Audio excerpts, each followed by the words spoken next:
ओम शांति to all the divine souls. कैसे हैं आप सब लोग। आज हम मुरली पढ़ने जा रहे हैं। 26 जुलाई 69 की मुरली है जिसका टाइटल है सफलता का आधार परखने की शक्ति। इस मुरली में बाबा ने बहुत बहुत बहुत गहरा राज खोला है। बहुत इम्पॉर्टेंट पॉइंट है ये, अंडरलाइन करने लायक और अपने समझने के लायक। पुरुषार्थ में इसका पता होना बेहद ज़रूरी है। उन्हीं के वाक्य में सुनते हैं। शिव भगवान वाच, अभी समय कम है, कार्य ज़्यादा करना है। आगे चलकर समय ऐसा आने वाला है जो कि आप सभी की जीवन तो बहुत बिजी हो जाएगी और समय कम देखने में आएगा। ये दिन और रात 2 घंटे के समान महसूस करोगे। सुना, पकड़ में आया कुछ जो हम इतने टाइम से सोच में ऐसे पड़े हुए हैं, 2 साल से 4 साल से। बहुत ज़्यादा लग रहा है ना, कैसे चुटकियों में समय बीत रहा है, कैसे बीत रहा है, क्यों बीत रहा है। ये देखो बाबा ने 69 में बता दिए है। हालांकि 2 घंटे के समान तो अभी हो सकता है कुछ आत्माओं को खैर होता हो, इतना तो कम महसूस नहीं होता है। पर मुझे लगता है कि आगे चलकर 2026 तक ये वैसा ही हो जाएगा कि 2 घंटे के समान महसूस हो रहा हो, क्योंकि दिन जितना जल्दी जल्दी बीत रहे हैं। ये जो क्वांटम लीप आया है, क्वांटम जंप हो रहा है, क्योंकि अर्थ का कॉन्शियसनेस बदलने जा रहा है। ये जो अर्थ है 5D में जा रही है, 5th डिमेंशन में जा रही है, जिसको हम सतयुग बोल देते हैं। अलग अलग मतलब एनर्जी लेवल पर और अलग अलग इंफॉर्मेशन के लेवल पर लोग बोल देते हैं ऐसा। तो उस सेंस में देखो कब की बोली हुई बात है। और सच में ये तो मैं भी भूल चुकी थी अब जब मैंने इसको दोबारा स्टडी किया तब, क्योंकि मैंने इसको अंडरलाइन किया हुआ था। ये दिन और रात 2 घंटे के समान महसूस करोगे। अब से ही प्रैक्टिस करो कि कम समय में बहुत काम करो, कि कम समय में काम बहुत करो। ये चीज़ अभी से प्रैक्टिस करो। ये उस टाइम बाबा बोल रहे थे, समय को सफल करना भी बहुत बड़ी शक्ति है। बाबा ने कहा, एक एक की प्रजा प्रख्यात होगी। जब प्रजा प्रख्यात होगी तब पद भी प्रख्यात होगा। तो ये जान लो, तुम्हारी प्रजा भी यहीं पर प्रख्यात हो जाएगी कि कौन तुम्हारी प्रजा है। तुम्हें यहीं पता लग जाएगा क्या तुम्हारी राजधानी है, उसमें कौन कौन है और तुम्हारा पद क्या है। जाहिर सी बात है कि प्रजा किसकी होगी, जिसके पास कोई पद होगा। जिसके पास पद ही नहीं है उसकी क्या प्रजा होगी। तो अगर प्रजा प्रख्यात हो रही है तो ऑटोमेटिकली तुम्हारा पद तो बताना ज़रूरी हो गया, या पता लगना भी ज़रूरी हो गया ना। हर एक की प्रजा और भक्त प्रख्यात होंगे भविष्य पद के पहले। अंडरलाइन, भविष्य पद के पहले तुम्हारी प्रजा और भक्त दोनों ही प्रख्यात होंगे।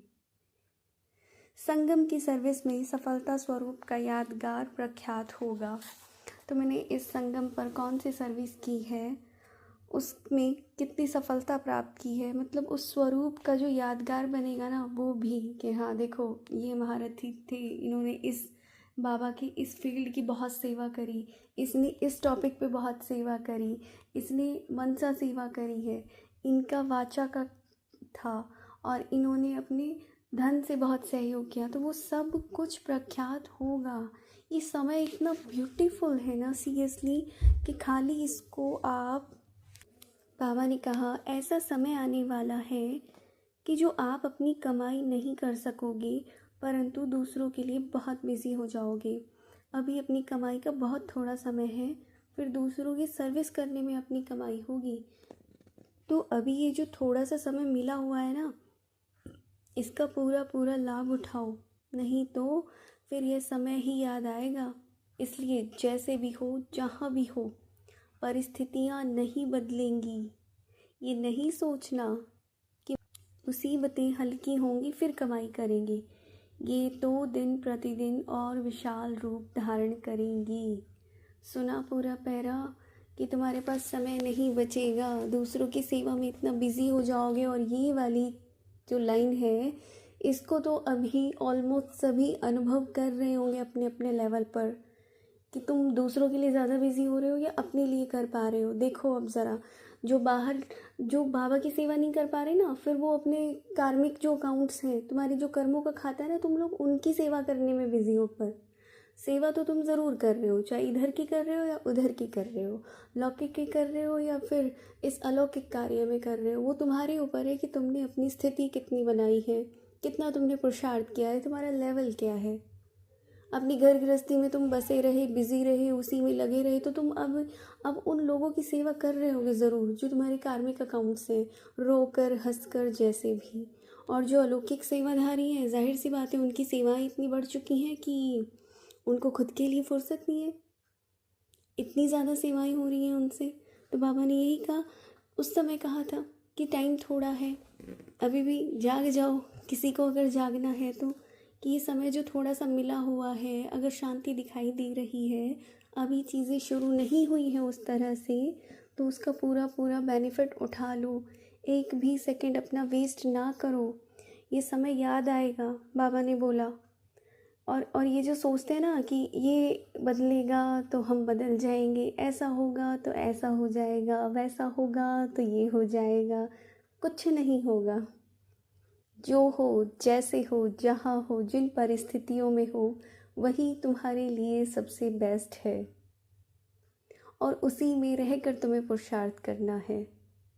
हमें वही रखा जाता है, उन्हीं चीज़ों में रखा जाता है जहाँ हम सबसे ज़्यादा ग्रो कर सकते हैं। तो जो भी जहाँ भी है ना, एक्सेप्ट करो, आगे बढ़ो, कोई नहीं बदलेगा, मान लो।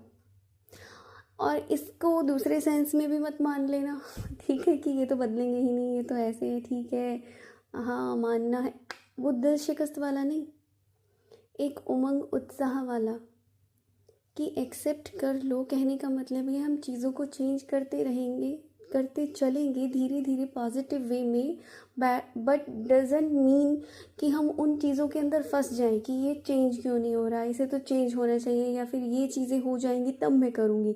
सोचना हमें पॉजिटिव ही है कि बदलेंगे, हर आत्मा का समय आता है, हर कोई भी, देखो कोई भी चीज़ इस वर्ल्ड ड्रामा में परमानेंट नहीं है, सब कुछ मोमेंट्री है, सब कुछ क्षणिक है। और क्षणिक का मतलब एक क्षण, अगर इस वर्ल्ड ड्रामा के कंटेक्स्ट में मैं सोचूं, मान लो कि 5000 साल का ये ड्रामा है, उस 5000 साल के ड्रामा को मैं 1 घंटा बोलूं, तो उसका एक जन्म कह लो, या फिर उसके एक मतलब 100 साल, 200 साल, उसको 1 सेकंड मान लो, उस वे में, ठीक है। दूसरा आ जाओ कि जो हमारी लाइफ है, ठीक है, उस पूरी लाइफ के कंटेक्स्ट में अगर मैं देखूं कि मान लो 50 साल, 60 साल या 70 साल एवरेज है किसी का लाइफ स्पैन, तो उसके कंपैरिजन में, उसके कंटेक्स्ट में 1 सेकंड कितना होगा, कुछ दिन, ठीक है। ये कंपैरिजन देखना, क्षणिक का मतलब बिल्कुल जो हमारी ये 24 घंटे वाली घड़ियाँ हमें मिली हुई हैं, इसके वे में अपने मतलब बुद्धि को सिर्फ वहीं तक मत ले जाना कि हाँ उसको सेकंड बोला जा रहा है, ठीक है। तो हर चीज़ मोमेंट्री है, कुछ भी परमानेंट नहीं है, चीज़ें चेंज होती रहती हैं, सब कुछ पल पल बदल रहा है, कुछ भी वैसा नहीं है। जो एक पल बीत गया वो भी अगले पल जैसा नहीं है। तो कभी मत समझो कि चीज़ें नहीं बदलेंगी। अगर कोई दुख में है कि वो दुख में ही रहता रहेगा, किसी के रिलेशन ख़राब है, ख़राब ही रहेंगे, नहीं, बदलेंगे, क्योंकि समय बदल रहा है। इंसान कैसे नहीं, मतलब इंसान कैसे वैसा रह सकता है, हर घड़ी बदल रही है, हर श्वास के बाद हम उतनी श्वास पुराने होते जा रहे हैं इस धरती पर। समझ रहे हो, ये चीज़ें बहुत गहरी हैं, तो इनको माइंड में रखना। कहने का भाव यहाँ पर क्या था, तुम अपनी साइड से मत सोचना कि ऐसा हो तब मैं वैसा करूँ। देखो ये ना एक माइंडसेट बन जाता है, सिर्फ बहानेबाजी है इस दिमाग की, ये हो जाए तो मैं ये कर दूँ, ये हो जाए तो मैं वो कर दूँ। तो ऐसे दिमाग को मैं ये कहती हूँ कि तुम कुछ नहीं करोगे चाहे कुछ भी हो जाए, क्योंकि तुम अब अगर कुछ नहीं कर पा रहे ना तो तुम आगे भी नहीं कर पाओगे, तुम आगे नए बहाने खोज लोगे। और तुम नहीं भी खोजोगे तो देखो हमारी लाइफ ऐसी तो है नहीं कि भाई एक चीज़ सॉल्व हो गई उसके बाद हमारी लाइफ भाई एकदम सेटल है, आगे कुछ आएगा ही नहीं। कैसे, कौन गारंटी ले रहा है इस बात का, ठीक है तुम्हारी इस प्रॉब्लम को हमने ठीक कर दिया, उसके कुछ टाइम बाद ही, या कह लो उसके नेक्स्ट ही दूसरी खड़ी है, वो ठीक हो गई फिर कुछ और हो जाएगा, वो ठीक हो गया फिर किसी और एरिया में कुछ और हो जाएगा। ये चीज़ें कभी नहीं रुकेंगी। तो इनके बेस पे अपना पुरुषार्थ करो ही मत। तुम्हारा पुरुषार्थ निराधार होना चाहिए। इसलिए कहा जाता है कि परिस्थितियाँ तो, और ये हकीकत है भाई, देखो कि परिस्थितियाँ तो दिन प्रतिदिन और विशाल रूप धारण करेंगी। हम कौन से समय पर हैं ये ना भूलो ना, कभी भी मत भूलो हम कौन से समय पर हैं। हम बहुत बड़े ट्रांजिशन, एक ट्रांसफॉर्मेशन वाले समय के पिन पॉइंट पर खड़े हैं, जहाँ पर तुम मानो या ना मानो चीज़ें चेंज हो रही हैं हर दिन, और बहुत बड़े लेवल पर हो रही है। ये स्थापना और विनाश का कार्य कोई एक सेकंड का या चुटकी का खेल नहीं है, बहुत बड़ा इसमें एक बहुत आत्माएं लगी हुई हैं। ये एक बिल्कुल ना अलग टॉपिक बनेगा जिस पे कभी बात करेंगे अलग से, मुरली से अलग। फ़िलहाल ये पॉइंट थे बहुत बहुत इम्पॉर्टेंट। सब इनको माइंड में रखें और अपने आगे के पुरुषार्थ के लिए बिल्कुल अपनी एक तरह से कमर कस लीजिए। जितना समय मिला है, जो मिला है, सोचने का भी टाइम नहीं है अभी कि हम बैठकर सोचें। कोई टाइम नहीं बचा है। जिसको जो करना है, जितना करना है कर लो। बाद में सिवाय पश्चाताप के कुछ भी नहीं बचेगा किसी के पास। ओके जी, ओम शांति। Thank you thank you thank you so much. Murli को लाइक और शेयर कर दें। जिनको अच्छा लग रहा है सब्सक्राइब करें। ओम शांति।